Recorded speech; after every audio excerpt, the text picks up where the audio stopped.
Welcome to Book Banter with me, your host, Dianne Burkhart. I hope you will join me every Wednesday as we explore all things to do with, well, books. Let's get on with our show today. Hello, my happy people, and welcome to Book Banter with Dianne Burkhart, your book talk podcast, holiday hiatus episodes. From now until January 28th, we are going to be playing some of the best episodes from season 4 for you while we're over here gearing up for season 5. We've already got some incredible people wanting to be on the show, and we are going to be bringing you so much more this next season. We're going to be looking for a few cookbook authors, and we're also looking for more industry professionals to help you learn how to do just about anything to do with books even better. So now let's go ahead and get to today's episode, and don't forget to stick around to the very end, of course, because we are going to be giving you a little bit of a heads up on the authors who are also going to be broadcast during our holiday hiatus. But for now, let's just get right to today's episode. Please welcome to Book Banter with Dianne Burkhart, Miles Spencer. Now, normally the way that I like to start my interviews is I have our guests tell people who they are and what they do. But I think from reading your biography, it might be shorter to tell people what you don't do, because it seems like you do a lot. Well, I wake up early, perhaps. I like to say I'm just a curious kid from Pittsburgh, Pennsylvania. I was always asking my parents who, what, why, where, when. Great way to drive your parents crazy, by the way. Yeah. But it led to pretty perhaps healthy way to approach the world and learn more, always be curious. And so that's led me out of Pittsburgh as far as everywhere around the world. But it started at boarding school in Connecticut. And it's led me to learn a couple of languages, some better than others. It's led me to paint watercolors, and some better than others. So it's one thing I remind people of is results vary, even when it comes to the startups that I've had the good fortune of starting and building and selling, and some of them that went nowhere. Results vary, but I've remained curious throughout. Likewise, yeah. Now, you actually started out in tech. That's true. You can argue I'm still in it with a break for COVID. I bought an Apple IIe computer extremely early in the process. I love the fact that they had typography, and they could do a lot of things with a spreadsheet as well. So back in the day, it fascinated me. And I think the reason was it was tech that made humanity a little better. It was tech that made doing my job a little faster and a little more efficient. And we've come a long way from the Apple IIe to today. But I love finding these little bits of tech that, again, make humanity a little better. So one example would be, if you remember Steve Jobs, when he first announced the iPhone, it was a camera, a music player, and a phone, all in one device. That was an amazing moment. And in that moment, my thesis was, well, no one's going to pay for this stuff by subscription. So it's going to be advertising that supports it. Why not create a mobile ad network that would support all of the content that was being created? And that was a company that went on to have a couple hundred employees and $50 million of capital. And it made humanity a little better by not having to pay for your content. Now, the flip side of that is that the exchange was a hit of dopamine every time you went to a social network or every time you opened up your phone. And now those problems are coming home to roost. Yeah, exactly. So is that where your Dorito effect comes in? Yeah, yes. We need to develop something in tech that will benefit humanity when it comes to little hits of dopamine, i.e. the Dorito effect. I think there needs to be like an automatic timer that it just like shuts. Okay, you've done enough doom scrolling. Stop. Look around you. Get up. Go talk to a person. Well, there's a new app I like. I'm not gonna remember the name, unfortunately, but it does set a timer, and after 20 minutes of X or 20 minutes of Y, you have to get down and give me 50 push-ups if you want to continue. Ah, I So need that. it, it actually forces exercise or some physical behavior as a counterweight to time spent. I like that. Yeah, definitely. Luckily, it's like I do have a dog and he does come in, every couple of hours and wants to go for a walk. So that's my timer. But I think when on my computer in front of my face would work too. That's pretty funny. Yes. How did you get involved with Money Hunt? Wow. Now you're going in the Wayback Machine. Here's the story. It keeps getting better every time I tell it. It's about 25 years old. I had left Wall Street. I was involved with a couple of gentlemen from Lyndhurst, New Jersey, young gentlemen, 28 years old. They had just sold their business and they wanted to invest in other consumer products businesses. This was the beginning of .com, real exciting time. And everybody else that had a fund had $100 million to invest. And we failed to raise any money from anybody else. So the gentleman had a few $1,000,000. We decided to do earlier stage deals because we could write smaller checks, but we'd take much bigger risks. And then it came to pass that we realized we had to get deals in the door. How are you going to do that? Well, I had gone to France as an exchange student. I had watched a show called The Entrepreneurs from a scoundrel of a man named Bernard Tapie, separate story. You can look it up. And I mentioned this to my friends. So we could have this show where entrepreneurs come on, pitch their ideas. We can give them thumbs up or thumbs down, and everybody will send us their business plan. To which they said, sounds just crazy enough to be right. Let's give it a shot. Wayne and Garth from Wayne's World happened to be popular at the time. And I realized that Cablevision and cable access was a way to get a studio for $500. So we did. And I co-hosted the show with a lawyer by the name of Cliff Ennico. I was the one that wanted to do everything. He was the one that wanted to do nothing. And we've shot a few shows, very Wayne's World. And I got the tape in the hands of an executive at Warner Brothers Television by the name of Scott Carlin. And he said, why don't you come out here? I want to talk to you. I said, sure. So I went out and he said, this is how to actually syndicate this show and own the whole thing, just like Oprah would go on to do, just like Dr. Phil would go on to do. Mm-hmm. And so Money Hunt ended up on 230 stations in the US and 13 countries overseas. Wow. Because we did it one at a time. So average audience aggregate for a week would be about 1.2 million in the US. And because of that, we got a lot of business plans. And it was a funny story. We had the, premiere of the season. Now we're on public television. We're down in Philadelphia. I invited all my every BC friend I could think of. I invited down to the premiere party. And they're all asking, like, how do we get on this show? I'm like, oh, I don't know. You'd have to talk to the producers, knowing full well that was us. How do you get selected to host the show? I said, they choose based on hair, right? I have good hair. Anyways, we did 150 episodes. We got a lot of business plans because of it. I hosted the show together with Cliff all the way through the 7th season. And then after the .com crash, it continued for 2 or 3 years after that. And then that was it. But it was a great run. Obviously, I developed my storytelling muscles, which continue today. But it was really about shutting up and letting the guest tell their story. That's why we got so many companies to come on the show. And it has been called the predecessor to Dragon's Den and Shark Tank, which is good for like one cup of coffee. I tell the story, and that's about it. So that is the story of Money Hunt up to now. But that did lead to your first publication. It did. Very good. So Money Hunt's 27 rules for starting a business.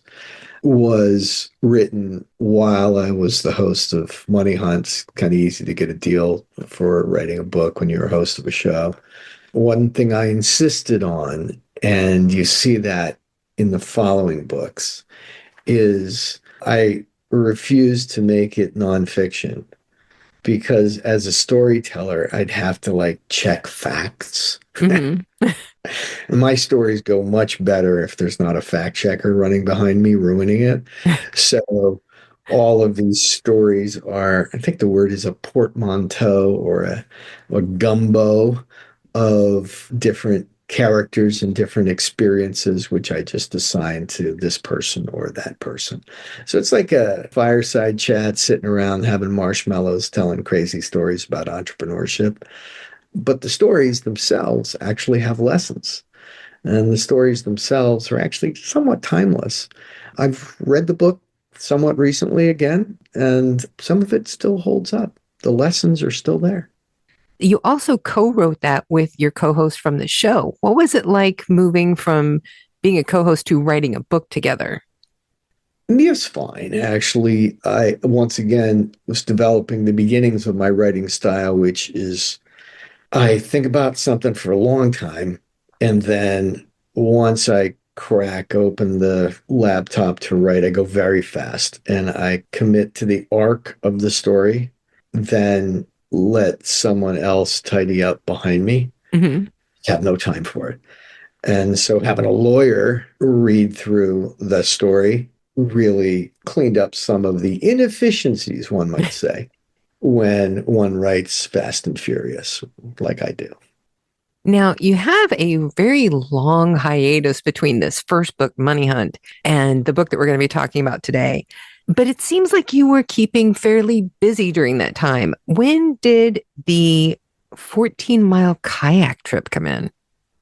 Shortly after the dot-com crash, I was on Long Island Sound with a buddy. I went kayaking for the first time. If you're in that area of the world, it's very beautiful. You got to look across to Long Island. Like, I wonder if you could, people, I wonder if I could swim there. I wonder if I could kayak there. You certainly can boat across there. It's a very, very large bathtub. And we're talking about it one night, and someone dared us.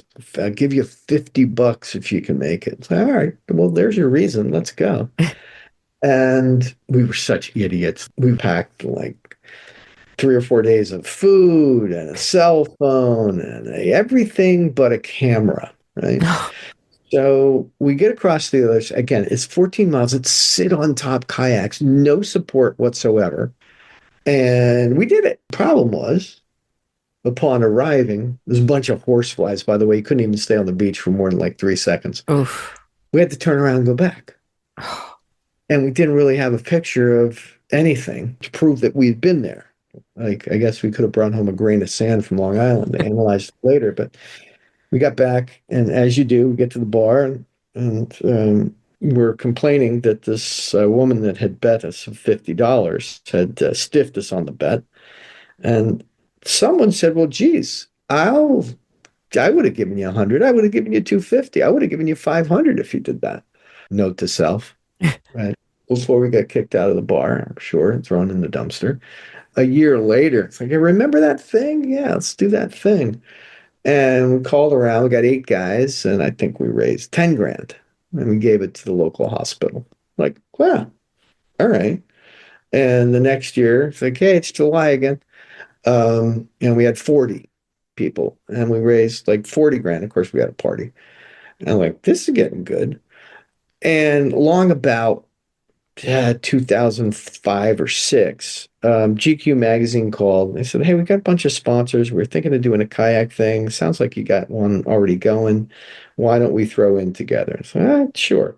So national press and national media and the Guinness Book of World Records largest simultaneous launch of kayaks. We're like at 400, 450 now in the water, which means chase boats, Coast Guard, float plan, Marine police, and a big party at the end. Now, the funny part about that is, well, perhaps 2 things. One, I had 500 volunteers by then organizing both the launch and the party, and some 400 kayakers, all of which had to be on the other side of Long Island at 5 o'clock in the morning with the kayak that is assigned to them, and the paddle, and the life vest, and the chase boat, all ready to go. Now it's all volunteer organization, right? So you can't fire anybody. You can't give anybody a bonus yet. Everything has to be ready.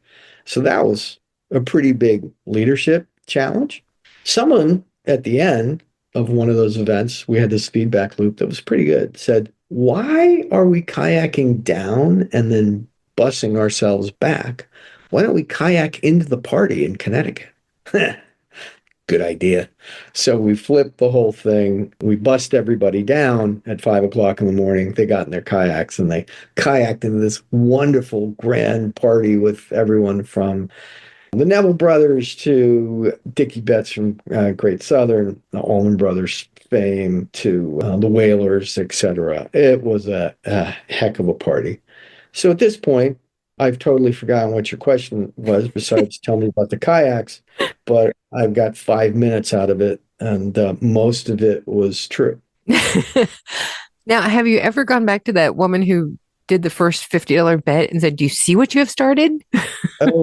As a matter of fact, the posters for the event would have her silhouette blacked out, right? It's like, thanks to the mystery bettor, the $50 that became 500,000. Yeah. That's amazing. Yeah, we know who it is, but we just didn't ever disclose that. Unless she showed up at the party, we would have put her on stage, but she never did. How did you go from doing that to trekking in the desert? Not quite related, but if you go back to Curious, you go back to Adventurer, this is 2004, 2005 now. MoneyHunt's winding down. Kayak for a Cause is not quite giant yet. And one of the people that I would kayak with, his name was Wells Jones, and he's an adventurer in his own right. And after 9/11, he and I were just lamenting the fact that we're not really getting any good answers to who, what, why, where, when, right? Mm-hmm. Not in the media, not in books, not in anything. But there's this one book, Seven Pillars of Wisdom by T.E. Lawrence, 100 years old. Like, this guy really had an understanding. I'm going to call them the Bedouins, right? These are the nomadic tribes of the region. Really had an understanding of them and was able to bring that back to the West.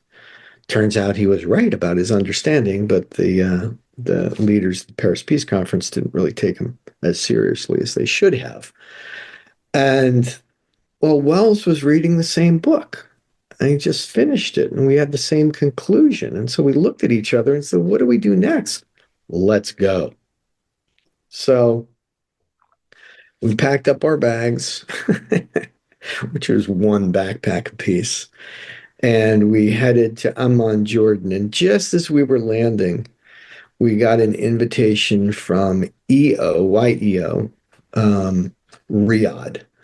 They had heard about MoneyHunt and the book that we were talking about, and they invited me to give a book talk in Riyadh. Now, there's not a lot of book talks about Western entrepreneurship in Saudi Arabia, let alone Riyadh, but we got the invite.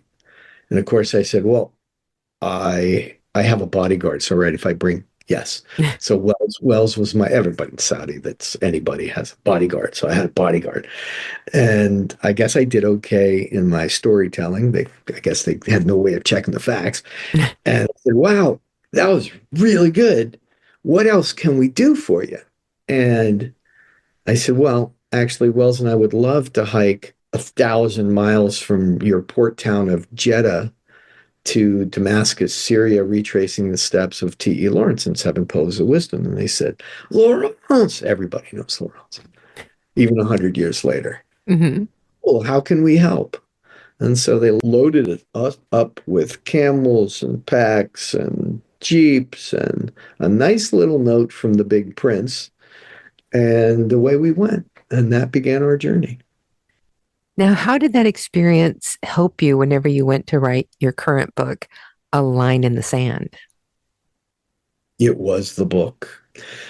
I think one thing about A Line in the Sand is it's about strangers in a strange land, whether that's Jules Verne or Arthur Conan Doyle, etc. Most people that read this have never or will never experience that part of the world. Mm-hmm. So being there with our feet in the sand for at first 26 days, we've gone back many times since, is research that is 100 times anything you could do in a library, right?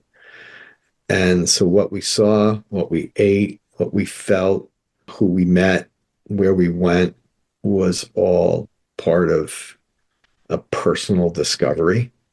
And we also trained hard and prepared hard for it. So we were able to ingest that information without fear and doubt and really get to a higher level of understanding. Now, the fact that it took me 15 years to write the book is a separate story, but the research by and large was done. Did you have any starts and stops where you're like, okay, I want to write something, you started this, no, I want to wait? Or did you just decide to wait and then whenever you were done with thinking about it, you sat down and wrote it? I just ripped it when I was ready. So the busyness that you referred to included two children, one of which is 13 now, one of which is 11, three businesses, about 1,100 employees, all three of which were sold. COVID, which got me off into watercolors and some other funky things that certainly relaxed me and took up some of my time, but they certainly weren't writing a book. But then again, maybe they were, because I believe that doing other things allows you to solve problems that you might be stuck on. Mm-hmm. And when it was time, and frankly, the bell rang on October 8th. Now, I don't say October 7th. I say October 8th. October 7th was the first massacre in Gaza, but October 8th was what interested us the most. What now? Mm-hmm. What next? And that's the moment I decided it was time to write the book, because I had an experience that most people did not. Wells had experiences that most people did not.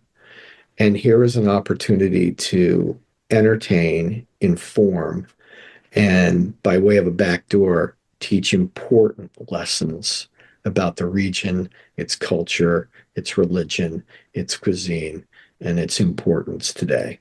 So we wrote the book in 100 days. Wow. Whenever you think of that experience, what is like the first memory that comes back to you? Huh.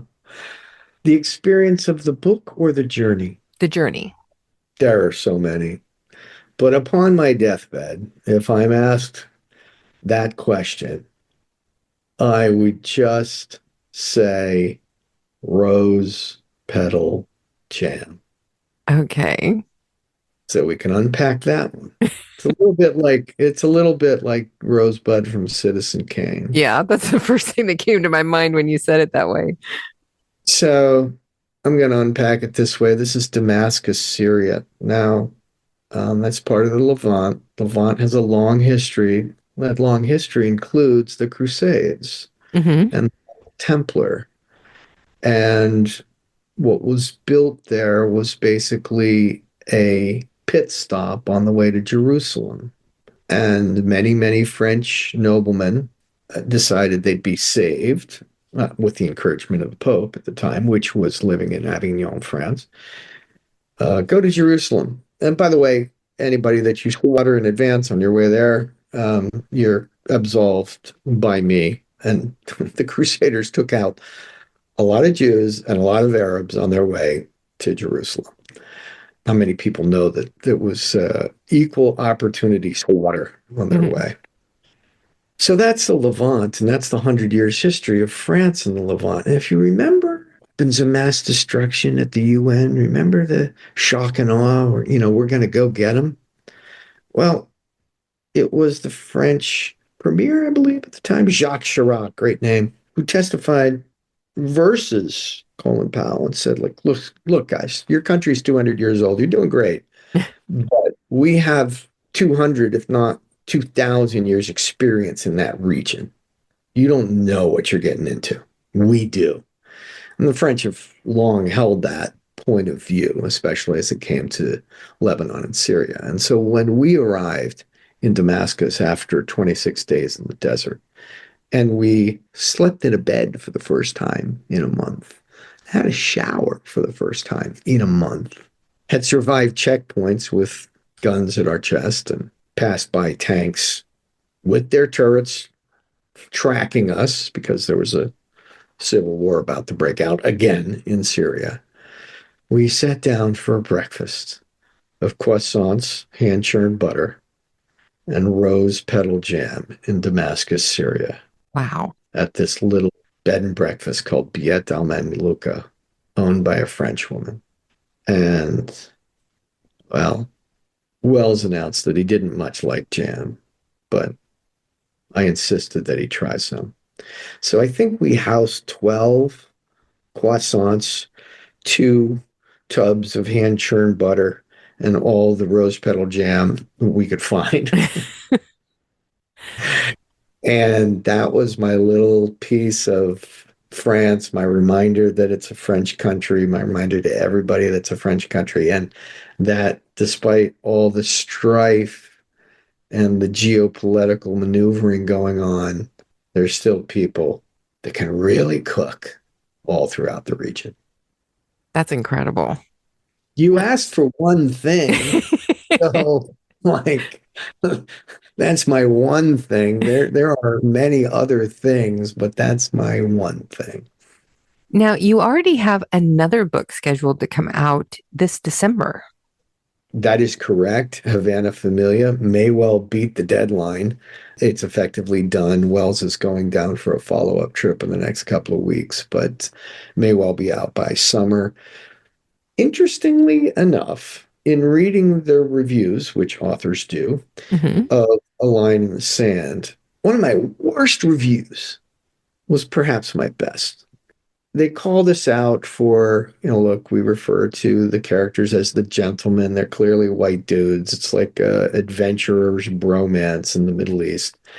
And the reviewer was saying, I just felt like I could feel the imperial gaze of 2 middle-aged white dudes telling me what I should think. And I got to thinking, well, wasn't it middle-aged white dudes in clubs in Paris and London that were drawing the lines in the sand anyways, telling people what they should think, who they should believe in, how they should behave? And by the way, the natural resources underneath your feet, we'll take those and give you 15% of the profits. Just stay there. How many other times has that happened in the world? Yeah. Well, Cuba, lacking the natural resources, but definitely having all the attraction, was a great story. The Spanish wanted her, the Americans wanted her, the mobs wanted her, the Russians wanted her, the Venezuelans wanted her. And she's just this, I don't know, innocent, sultry, tropical fruit that just keeps jumping into the hands of the next guy and the next guy and the next guy. What a wonderful story. And so we've set it in 2016. We were there in person when Obama opened it back up after 50 some years. And shortly after that, 18 months, it was closed, bang, quickly, right? And we all know why. Mm-hmm. And it's also set in 1958-59, which is the transition from the Batista regime to Fidel. Yeah. And so the time travel was between those two periods. But the theme is similar. It's the imperial gaze, getting us all into trouble 100 years later. So now what is next on your horizon? Well, in terms of being an author, my goal is to get 3 or 5 of these stories done. We're looking at Peru with Hiram Bingham and the Inca treasures of Machu Picchu, the Philippines, and the third one is the Congo. which once again, the imperial gaze nearly ruined the place. But interestingly enough, the precious metals that I'm making this interview on, my laptop, Mm-hmm. my phone, most Teslas, the SpaceX explorations, they're all using the precious metals that are mined out of deep in the Congo. Mm-hmm. So once again, the natural resources are crucial, and getting our hands on it in order to power the growth of the planet seems to be the theme. So Magnus and Finn will be back in Havana next, but there'll be some other places in the world that have some good stories to be told. Now, are you doing any active work to try and sell movie rights for these books? I do get that question a lot, which I guess in and of itself is actively trying. They're written in a way that probably wants to be a movie, and I'll answer that call when it comes, but I've not as yet made any proactive moves in that regard. Just the epic storyline just seems like it would be something that would play out very well on a big screen. I appreciate that. I tend to agree with you, but at the end of the day, it would be a producer with the ability to greenlight something whose opinion really counts. True. And somebody who can actually understand and give a good voice to your vision. Well, when it comes to movies, you sell it and they do what they want. So it's very different. On Broadway, the writer controls. Yeah. In the movie business, it's theirs. Say the person with the money controls. So now this seems like a good time to do our 5 quick questions that never turn out to be quick, but it's just fun to do. Are you ready? Born ready. So question 1, what is your favorite sport to play? You said to play. Mm-hmm. So I'll in 2 ways. One, my favorite sport to watch these days is rugby. I don't play it, but my son does. And so that's the first half of the answer. Mm-hmm. Favorite sport to play at the moment, and I take some liberties with the word play. Wells and I love to jump out of perfectly good airplanes and land on planet Earth in one piece. So skydiving. I love that. I've been skydiving once and I want to do it again, but I haven't had the opportunity to go again. But it was like the best experience ever. A little bit of adrenaline, yeah. Question 2. What was your most memorable experience during your kayaking adventures? My most memorable experience during my kayaking adventure would be immediately after one of my adventures. I'll tell you why. My hand was nearly frozen into a lobster claw with the fingers, kind of down in that way. I really look like a lobster. And it was for a couple of days. Mm-hmm. And the reason was I had been paddling somewhat incorrectly on a sit on top kayak, which is not a very efficient, it's like a bathtub. Later on, we got good ones. And so, as a living memory of my adventures, I could not eat soup with a spoon for like a week because my hands were so gnarled. Wow. From holding the paddle sort of the wrong way. I've since learned some other techniques where you don't actually have to put your thumb underneath to hold as you would hold a cylinder. You can actually leave your thumb on the top because remember you're pushing the water. Yeah. And so water is the downward force pushing up, and all 5 fingers of your hand are the upward force pushing down. I didn't know that till much later. Oh, that would be a painful lesson. Okay, question 3. This one has a little bit of a explanation for it. Personally, I always think that there's no such thing as failure. Whenever something doesn't work out, you're getting experience and you're learning how to not do it the next time. But what is one of the most memorable experiences that you have had in business that something didn't turn out the way that you wanted it to, but you learned something amazing from it. Got a lot of those. I'm going to go back to MoneyHunt. Again, as we discussed, television show. I had a vision for it that was very commercial, and the ability to sell products from it, and really monetizing the show itself. And in reality, it took me one lunch with Scott Carlin at Warner Brothers Television in Hollywood to realize that the show wasn't the thing. The show was just the exposure that allowed you to do other things. And so you really had to monetize after the show. And the book was one example of that. Mm-hmm. So I think the lesson learned was just sit back and let the universe show you what it wants to do, and then double down with effort. Was that a failure? Yeah, it was a shortcoming, a short-sightedness on my part. So I failed to realize my dream, but the dream came out just fine. I really get that, because that's one of the things that I struggle with about how to monetize this podcast. So many people actually charge guests to be on their podcast, and I want this to be more about entertainment journalism with a good journalistic reputation, and people to know that I'm going to bring them people to learn about, that I'm doing it from a place that I want to give good facts. It's not about the money. So trying to balance those things out has been a real challenge. Dianne, keep pure in that regard. There's so many times where MoneyHunt could have flipped into pay to play. Mm-hmm. It was funny. We'd invite guests on the show, and they'd say, like, how much? It's like, it's nothing. And they were shocked. Yeah. Because there are others out there basically selling the time. And that's not journalism. That's just selling time. Yeah. If I was selling the time, I would be in advertising, not in journalism. Right.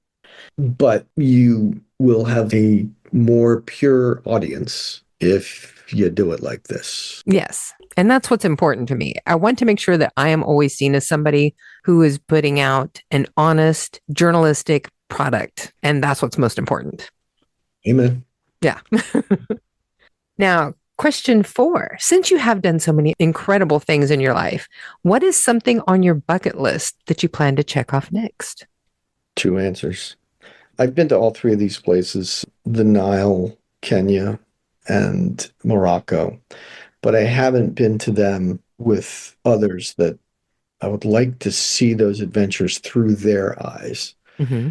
We have a couple of kids hanging around, an extended family of 6, we call it, the grande équipe, the big team. And just organizing those calendars is very difficult. Mm-hmm. Trying to organize that around any one of the trips. And I called one of the erstwhile participants the other day and said, which one would you prefer? And he said, like, that's a no-lose situation. I'll take any one of the 3. I'm down for anything in classic Gen X. So those are ones that I would like to do again and see through someone else's eyes. The one I'd like to do myself, probably with Wells, would be retracing Stanley's route across Africa, 7,000 miles, mostly the Congo. Wow. Yeah. That is the next place that my husband and I have talked about going. We want to go to Africa. And at this point, we're like, anywhere. We don't care. We just want to go. We haven't been to that continent. We want to go there. It's a good one. It's got a lot going on. Yeah. Big one. Your final question, and I'm asking this of everybody because at the end of the year, we always have a publication that is the year-end book buying guide, which covers every author that we've talked to for this season of the podcast. And this year, I'm creating a list of recommendations of other authors from the authors that we talked to. So question 5 is, whenever somebody asks you what book they should read, who is the author that you always suggest? I'm going to give a multi-point answer. Most people do. Great. So, because we've been talking about it so much, if one wants to understand A Line in the Sand or the Middle East, one must read 7 Pillars of Wisdom by T.E. Lawrence. It's 100 years old, and you'd be shocked at how relevant it is today. Having said that, My three personally favorite books would be Seven Habits of Highly Effective People by Stephen Covey, Mm-hmm. Flow, which is the Science of Happiness by, get this, Mihaly Csikszentmihalyi. I think I said it right. And the third one would be Letting Go, which is the science of personal optimization and a trick for getting to sleep. Oh, I And could use that one. it's called Letting Go.